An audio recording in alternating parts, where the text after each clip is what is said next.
Halo teman-teman semua, selamat datang kembali di podcast ini. Dan hari ini kita akan angkat topik yang mungkin sering kali kita dengar dan tapi jarang benar-benar kita pahami, yaitu soal kasus majikan menyiksa pembantu.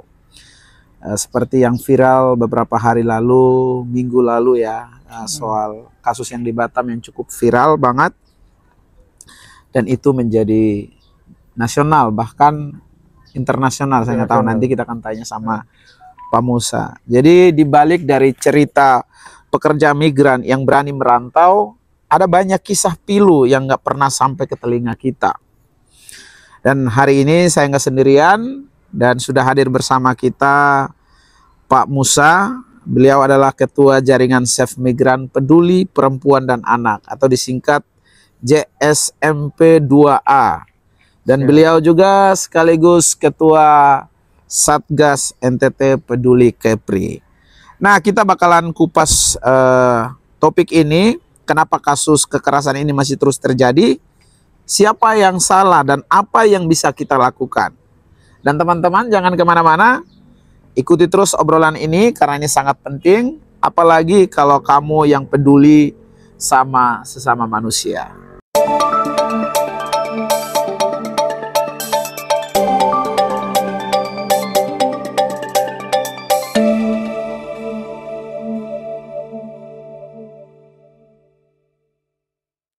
Oke, Pak Musa, selamat datang. Thank you untuk waktunya. Saya tahu Bapak sangat sibuk. Terima kasih. Bisa menyisihkan waktu untuk kita ngobrol di sini. Siap. Langsung saja pada topiknya, Pak. Dari kasus yang kemarin viral, sedikit coba ceritakan kronologinya seperti apa. Baik, pertama-tama terima kasih Pak Ben untuk kesempatan kali ini. Dan saya walaupun memang sebenarnya mungkin kalau dibilang Pak Ben tadi sibuk, tapi sesibuk apapun untuk membahas isu kemanusiaan, saya selalu harus menyisihkan waktu karena ini isu-isu penting yang memang ada di sekitar kita dan itu juga sangat menyita perhatian kita. Juga menjadi isu internasional seperti Pak Ben bilang tadi. Nah, Pak Ben, ini sebuah kasus yang memang sangat menyayat hati yang terjadi di Batam. Selama ini mungkin kalau kita dengar kasus kekerasan yang dialami oleh pembantu rumah tangga itu kebanyakan mereka di luar negeri, misalkan di beberapa negara, misalkan di Malaysia, di Arab Saudi dan lain sebagainya. Di Indonesia sendiri kasus kekerasan terhadap pembantu rumah tangga itu yang separah ini jarang. Baru kali ini, dan ini untuk baru pertama kalinya di Batam dialami oleh seorang pekerja, pembantu rumah tangga, dan pelakunya adalah majikannya sendiri yang notabene ya harusnya dilindungi, menjadi pelindung. Itu sebabnya ini menjadi kasus yang luar biasa, sangat-sangat menyayat hati dan ini mencederai nilai kemanusiaan kita di Batam. Nah, mungkin sekilas bahwa apa yang terjadi ini adalah bahwa sebuah hal yang memang tidak bisa ditoleransi, Pak Ben. Kalau mau cerita kronologi memang sangat panjang sekali bagaimana perjalanan sampai akhirnya si korban bisa menjadi korban di tempat itu. Tapi di balik itu semua mungkin saya ingin untuk kita sama-sama melihat bahwa mereka yang bekerja sebagai pembantu rumah tangga itu juga manusia, ciptaan Tuhan yang sama seperti kita, berharga dan perlu dilindungi. Itu kira-kira Pak Ben. Dan mungkin saya bisa sampaikan sedikit bahwa apa yang dialami oleh Intan atau ya korban ini adalah sesuatu yang memang terjadi hanya karena kesalahan-kesalahan kecil sebenarnya. Jadi ketika dia bekerja, misalkan lupa matiin air, lupa matiin lampu, lupa matiin kompor misalkan, justru itu yang menjadi efek sehingga dia bisa mengalami perlakuan seperti itu. Padahal kalau mau dilihat alasan-alasan ini cuma alasan sepele sebenarnya. Lupa matiin air, lupa matiin lampu sebenarnya kan hal yang kecil sekali. Tapi justru itu dijadikan alasan untuk melakukan kekerasan dan ini sesuatu yang tidak boleh ditoleransi oleh apapun kira-kira. Wow, ini mantap ini. Kita sambil jeruk. Nih. Terima kasih.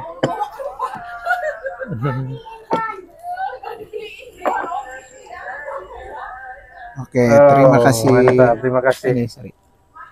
Oke. Ya, lanjut Pak Pen. Nah, jadi saya pikir kalau untuk cerita kronologis mungkin sudah banyak beredar di media sosial. Dan mungkin kita bisa lihat di sana hampir di semua media berita online, bahkan juga di YouTube, beberapa YouTube juga sudah menyiarkan ini, memberitakan ini. Mungkin bisa dilihat di sana. Tapi saya ingin menggarisbawahi bahwa apa yang terjadi, yang dialami oleh korban di Batam ini, itu adalah sebuah kejahatan kemanusiaan yang tidak bisa ditoleransi apapun alasannya, Pak. Kira-kira seperti itu, Pak. Oke, terima kasih Pak Musa. Nah, teman-teman, sebetulnya kasus ini sudah sangat viral dan untuk tahu kronologisnya bisa baca di beberapa media online, berita-berita yang sudah. Nah, saya langsung kepada bagaimana tentang pencegahan dan harapan. Karena hal-hal seperti ini masih bisa dicegah. Kalau bisa dicegah dari awal, kemungkinan tidak akan terjadi, begitu ya Pak Musa. Nah, pertanyaannya apa yang bisa dilakukan masyarakat untuk bisa mencegah terjadinya hal-hal semacam ini? Langkah apa yang harus dilakukan? Siap. Tapi mungkin yang pertama kita perlu lihat dulu bahwa apa yang dialami oleh saudara kita yang menjadi korban kali ini itu adalah akibat dari kelalaian pemerintah untuk melindungi warga negaranya. Itu yang pertama. Kenapa saya sampaikan demikian? Karena semua sektor pekerja apapun itu di Indonesia, semua dilindungi oleh undang-undang. Ya. Yang disebut dengan sektor pekerja formal apapun itu, mau sektor migas, sektor apapun, termasuk kalau di Batam lebih dikenal dengan pekerja industri, pekerja PT yang bekerja di sektor elektronik dan lain sebagainya, bahkan di kelautan, semua punya undang-undang yang melindungi mereka. Jadi ketika misalkan mereka mengalami kasus, mudah untuk mereka bisa mengakses keadilan hukum. Siap. Atau bahkan selama mereka bekerja juga mereka bisa mendapatkan perlindungan. Tetapi berbeda dengan apa yang dialami oleh pembantu rumah tangga. Pembantu rumah tangga ini dianggap sebagai pekerjaan non formal yang sebenarnya tidak ada nilainya di mata orang. Itu sebabnya sebenarnya sudah dari tahun 2024 Pak Pen ada desakan dari masyarakat untuk sebenarnya mengesahkan ada undang-undang yang namanya undang-undang RUU, rancangan undang-undang untuk perlindungan pembantu rumah tangga atau pekerja rumah tangga. Dan sudah ada RUU-nya sejak 2024 sampai hari ini. Kalau kita hitung berarti sudah 21 tahun. RUU ini berkutat-kutat di situ saja dan tidak kunjung disahkan sampai hari ini. Sudah 21 tahun. Dari tahun 2004. Itu sudah ada rancangan undang-undangnya, bahkan berkali-kali masuk prolegnas atau program legislatif nasional, program prioritas untuk diputuskan. Tapi sampai hari ini tidak pernah diputuskan. Karena kira-kira apa penyebabnya? Yang menjadi penyebabnya adalah bahwa sepertinya ada konflik kepentingan di DPR sendiri. Karena memang ketika undang-undang ini disahkan, maka mereka juga kena imbas. Kenapa? Karena hampir semua mereka juga menggunakan jasa pembantu rumah tangga. Kira-kira seperti itu. Dan itu sebabnya sampai hari ini sudah 21 tahun tidak pernah disahkan, dan setiap saat kita selalu menyuarakan untuk segera disahkan supaya kalau bisa pekerja kita yang bekerja sebagai pekerja rumah tangga itu juga akhirnya bisa mendapatkan penghargaan. Siap. Karena mau tidak mau, walaupun mereka dianggap sebagai pekerja non formal, tetapi sebenarnya jasa mereka sangat besar loh. Pak Pen mungkin bisa lihat ketika di rumah tidak ada pembantu suami istri kerja, bayangkan aja siapa yang akan mengurus segala sesuatu di rumah, mengurus anak dan lain sebagainya. Artinya bahwa mereka punya peranan yang sangat-sangat penting di rumah, walaupun sesibuk apapun kita, sehebat apapun jabatan kita, ketika kembali ke rumah dan rumah berantakan, itu pasti akan menimbulkan masalah. Itu sebabnya yang menggunakan jasa pekerja rumah tangga ini tidak hanya mereka yang kelas atas, tapi hari-hari ini kita lihat di Batam orang yang bekerja seperti karyawan biasa pun butuh pembantu rumah tangga. Dan harusnya juga ini dianggap sebagai pekerja formal juga. Formal harusnya. Dan Anda melihat ini merupakan salah satu kelalaian dari pemerintah dalam melakukan pencegahan terhadap kasus-kasus semacam ini. Nah, dan memang kita lihat bersama bahwa mereka sampai hari ini mereka tidak bisa mendapatkan keadilan ketika misalkan menghadapi kasus hukum seperti ini. ada banyak sekali masalah yang dihadapi oleh pembantu rumah tangga. Tidak hanya penyiksaan seperti kemarin, itulah yang paling berat memang. Tapi sebelum-sebelumnya kan banyak sekali kasus yang kita tangani itu berkaitan dengan eksploitasi tenaga kerja. Jadi mereka itu dipekerjakan, bertahun-tahun dipekerjakan, tapi ada juga yang gajinya ditahan, tidak dibayar. Ya. Yang namanya kita bekerja, itu harus dapat gaji kan, Pak Pen? Ya. Hari ini kita bekerja ya, kita berharap akhir bulan atau awal bulan berikutnya kita harus digaji. Tapi mereka yang bekerja sebagai pembantu rumah tangga rata-rata bekerja gaji ditahan dengan alasan nanti begitu selesai kontrak baru dibayar. Bayangkan kalau misalkan kontraknya 2 tahun, maka selama 2 tahun itu dia tidak akan pernah pegang uang sama sekali. Sampai 2 tahun Sampai itu 2 tahun. Dan karena mereka juga tidak mendapatkan perlindungan, tidak ada undang-undang yang melindungi hak mereka, maka mereka pun bekerja dengan gaji yang ditetapkan sesuka-suka hatinya majikan. Oleh majikan. Jadi majikan suka-suka hati aja mau tetapkan gaji berapa ya sesuai yang dia mau, keinginan dia. Itu sebabnya di Batam ini kita lihat gaji PRT itu paling berkisar antara 1,8 sampai 2 juta, 2.200.000 itu sudah paling besar. 2.200.000 sudah paling besar. Sementara paling besar. UMR UMK Batam sudah hampir 5 juta. Hampir 5 juta. Sudah 4,9 sekian. Hampir 5 juta. Oke, Pak Pendeta, Pak Musa, kita sambil ngopi dulu. Siap. Biar obrolan kita makin hangat. Ini ada kopi, ada pisang goreng. Oke, sambil kita nikmati. Ya, ini sepertinya enak banget. Tadi saya tanya kopi mereka ini, aduh apa namanya lupa tadi. Tapi salah satu yang terenak katanya, terbaik di sini. Siap. Pisang gorengnya juga original ini.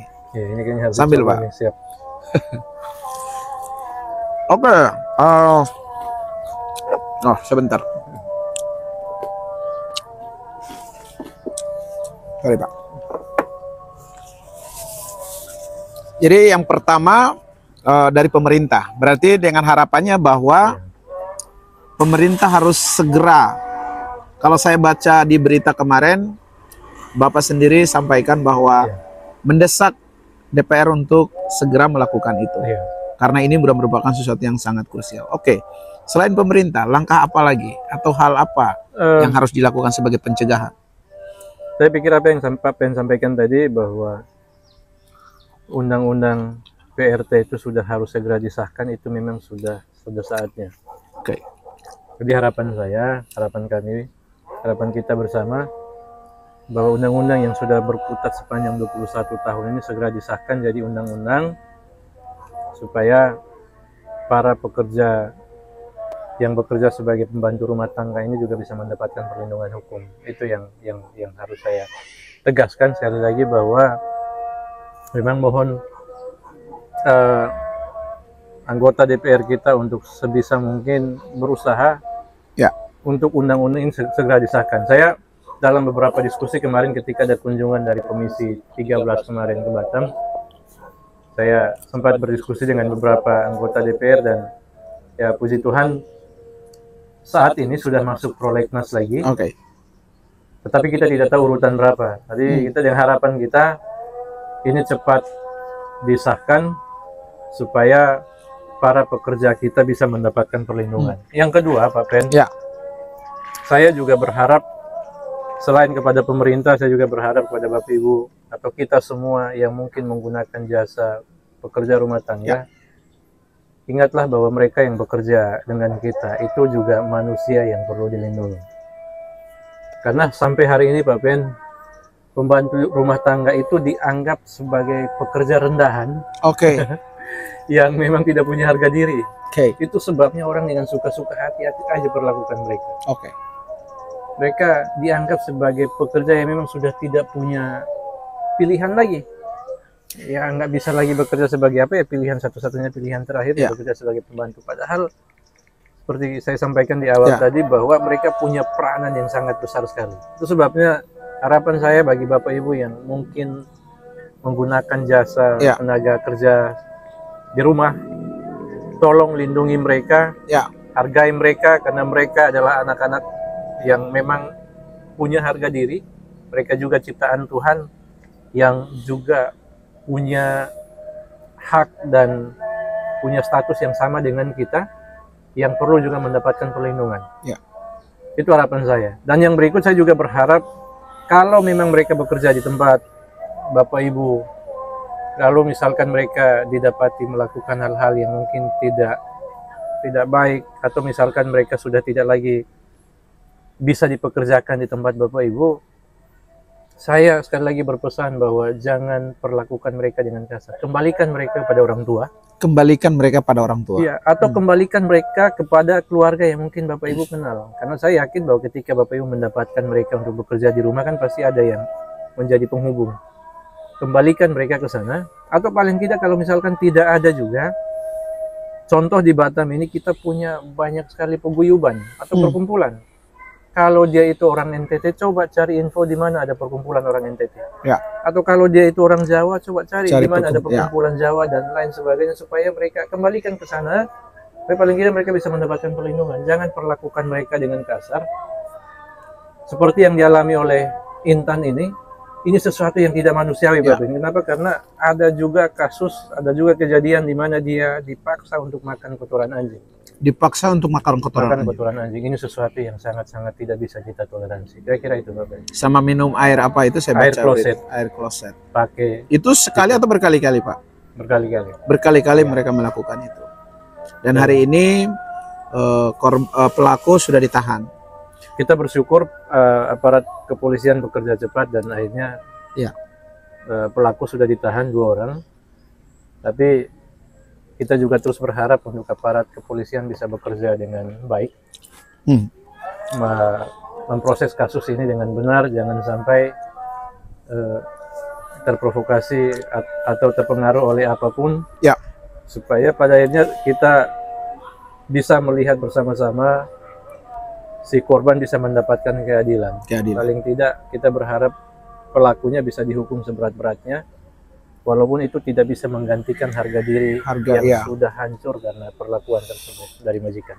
Kalau dari berita yang beredar, pelakunya ada 2, betul? Benar, ya. Salah satunya juga adalah pembantu juga. Pembantu juga, yang sebenarnya juga masih ada hubungan keluarga. Nah, bagaimana Bapak bisa melihat itu? Dalam kasus ini memang ada 2 pelaku. Yang pertama tadi adalah majikan atau pemilik rumah.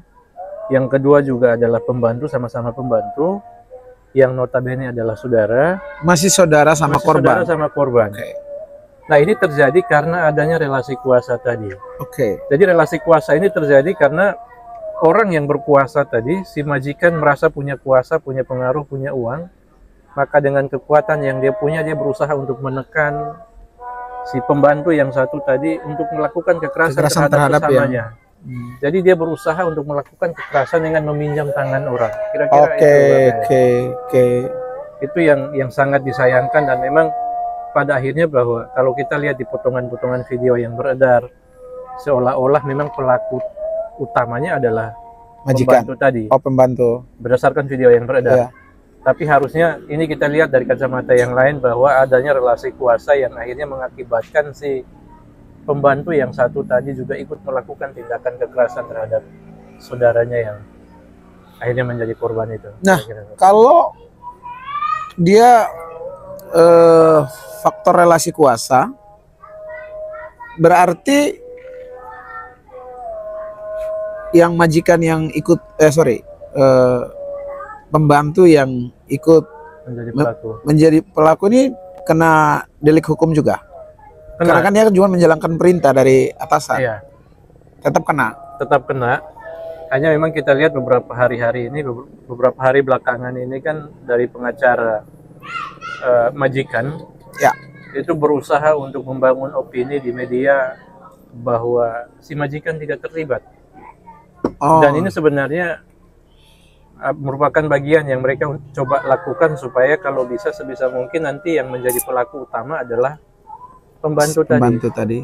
Padahal sebenarnya karena relasi kuasa tadi, maka harusnya yang menjadi pelaku utama bukan si pembantu yang satu tadi, majikan. Harusnya tetap majikan. Ya. Itu sebabnya memang kita terus berusaha supaya pelaku bisa benar-benar diusut dengan baik, supaya aparat kepolisian juga pada akhirnya juga bisa menetapkan tersangka itu tidak berdasarkan pertimbangan lain-lain, tapi berdasarkan fakta-fakta hukum yang memang dijumpai di lapangan kira-kira. Oke, Pak Musa, terima kasih banyak Siap, untuk menjelaskan itu. Satu lagi sebelum kita selesai, Anda selain sebagai ketua itu tadi jaringan Save Migran, ketua Satgas, Anda juga adalah seorang hamba Tuhan, pendeta. Kalau Siap. dari kacamata hamba Tuhan, Anda menyikapi ini seperti apa? Dan apa pesan seorang hamba Tuhan, suara gembala untuk orang-orang yang di sana yang mendengar, ikut menyuarakan hal-hal semacam ini? Sebagai hamba Tuhan, saya ingin menyampaikan beberapa hal bagi kita sekalian berkaitan dengan kasus ini. Ya.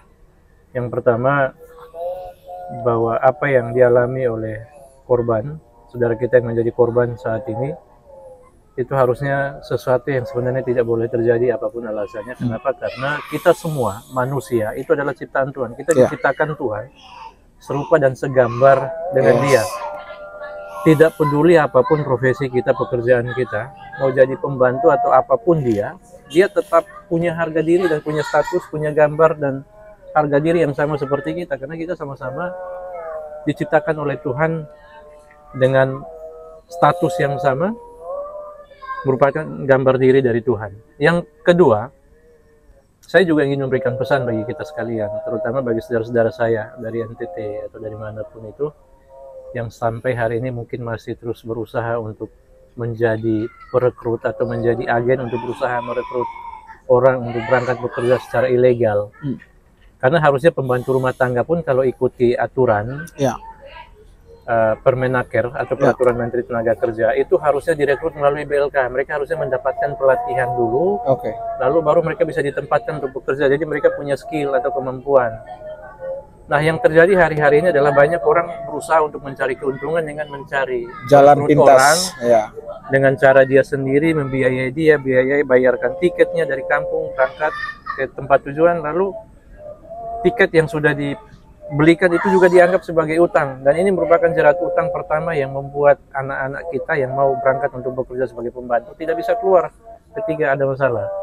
Nah, itu sebabnya saya berharap semua siapapun itu yang sampai hari ini masih terus berusaha untuk merekrut saudara-saudara kita, apalagi saudara-saudaranya, tolong hentikan itu, jangan lagi lakukan itu sebisa mungkin. Dan saya juga agak miris, Pak Pen, kok semua saudara-saudara kita yang dari anak-anak cewek, anak-anak perempuan yang dari Kupang, dari NTT ke Batam itu kok cuma hanya bisa bekerja sebagai pembantu rumah tangga loh. Padahal masih banyak kerjaan lain. Masih banyak pekerjaan lain. Mereka juga punya ijazah SMA. Harusnya di Batam kalau misalkan punya ijazah SMA udah bisa PT. Bisa masuk PT, kerja dengan gaji UMK, bisa dapat perlindungan BPJS Kesehatan, BPJS Ketenagakerjaan, semua jelas. Kalau sebagai pembantu, tidak ada BPJS Ketenagakerjaan, tidak ada BPJS Kesehatan. Jadi kalau sakit ya dibiarkan. Bahkan beberapa kali kita urus orang meninggal karena sakit tidak diurus. Itu kira-kira Pak Pen. Jadi sekali lagi tolonglah jangan lagi rekrut mereka untuk menjerumuskan mereka ke dalam hal-hal seperti ini, supaya jangan lagi ada korban, karena mereka juga manusia. Saya mau pastikan ini Pak Pendeta, Intan ke Batam itu ilegal atau legal? Itu berangkat mandiri. Berangkat mandiri. Nah, kalau berangkat mandiri, gimana itu kalau kasus seperti ini? Ya bisa dikategorikan sebagai ilegal memang, karena ya berangkat sendiri. Kalau mereka yang berangkat resmi itu biasanya harusnya melalui perekrutan pemerintah atau lewat BLK pemerintah, kira-kira seperti itu. Jadi kalau berangkat di luar prosedur itu ya berarti memang dianggap sebagai ilegal. Iya, dalam tanda kutip. Baik. Oke. Pak Musa, terima kasih untuk obrolan ini. Kita berharap ini bisa menjadi edukasi buat teman-teman kita. Mungkin saya mohon izin satu lagi, Pak Pen, silahkan. Sebelum saya lupa. Silahkan. Bagi teman-teman yang masih bekerja, baik itu di Batam atau di mana saja, kalau alami kekerasan seperti ini, jangan takut untuk bersuara. Siap.